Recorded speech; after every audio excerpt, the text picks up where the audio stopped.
ಶಿವಾಯ.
May I request the people on my left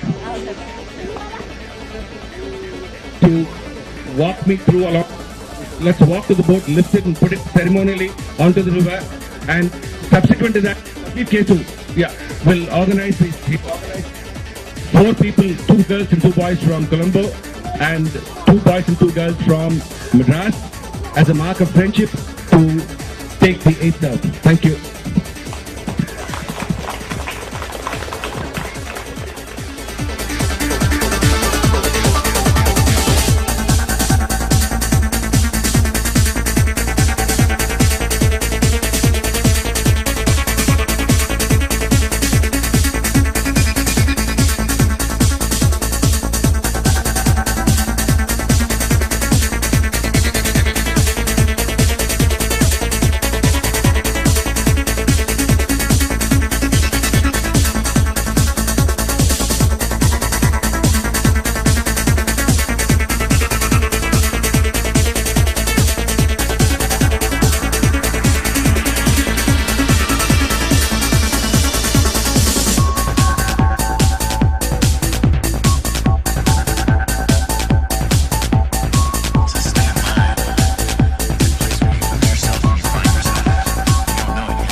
I would just like to say welcome on behalf of all of us here in Chennai to the Colombo crew.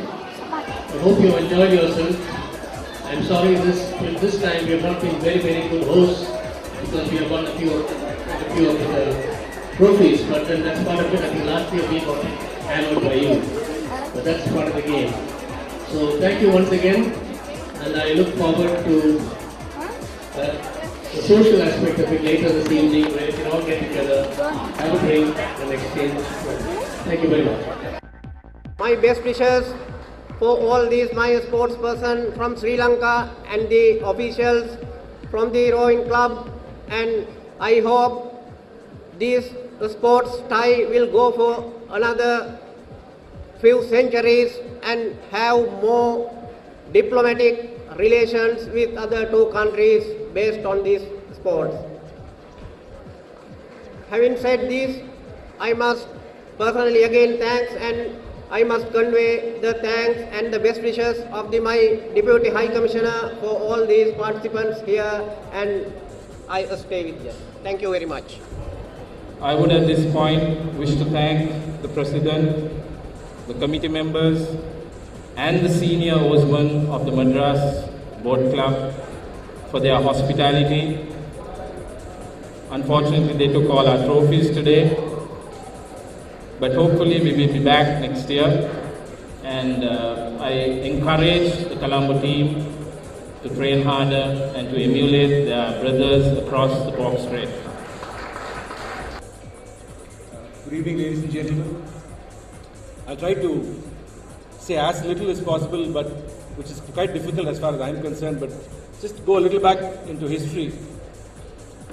Probably the three people who are here today would remember the Madras Colombo Regatta very vividly from the early 70s. That's Abraham is here, and so also Parvez. I still remember the first time we went to Colombo to row. That was in 1973. And the first thing that strikes you when you see the Bera Lake is how choppy the water is. Now, we're used to such placid waters, and you go there, look at the choppy water. You can't even set a course. We'll come to that a little later. You go out for your practice, and we're all so spoiled. We have our lascars lifting our boats. Well, we had when we were told that we have to lift our own boats, it took us a while to understand. It's not a straightforward just lifting. You had to master the knack of lifting it, turning it the other way, and putting it in the water. For people like us who'd never lifted a boat, it was amusing. I'm sure quite a few of the Colombo Rowing Club guys then had a good laugh, but that apart, we set out to start rowing. Ebru, I wonder whether you remember, I think the only landmark at that point of time to set a course was the Pilandi building. If you look at the left side tower, that's your inside course. The right side tower was, of course, the outside course. I wonder whether the Pilandi building is still there or whether it's been demolished. It's still there? Right. We were very amused that we had to look at those two peaks to set the course. Lots of friendships have been made over the years. The thought of staying in a hotel was never the question. You always stayed with people. We've had some fantastic times staying with a whole lot of hosts like Jumbo Pereira, Nalaka Fernando, Zoe Banvarelli, Chula Samarsinghe. There was a walking dictionary of rowing called Patrick Daniel. I believe a lot of these gentlemen know more, but then Patrick is an Englishman, a bachelor who would sit in the lawns, and he would know the complete history of each and every race that took part. I was always under the impression that this is the third oldest regatta. I stand to be corrected by Rajiv Subramani, who day before yesterday told me that it's not the third oldest regatta, but the fourth. A big hand for the fourth oldest regatta, please.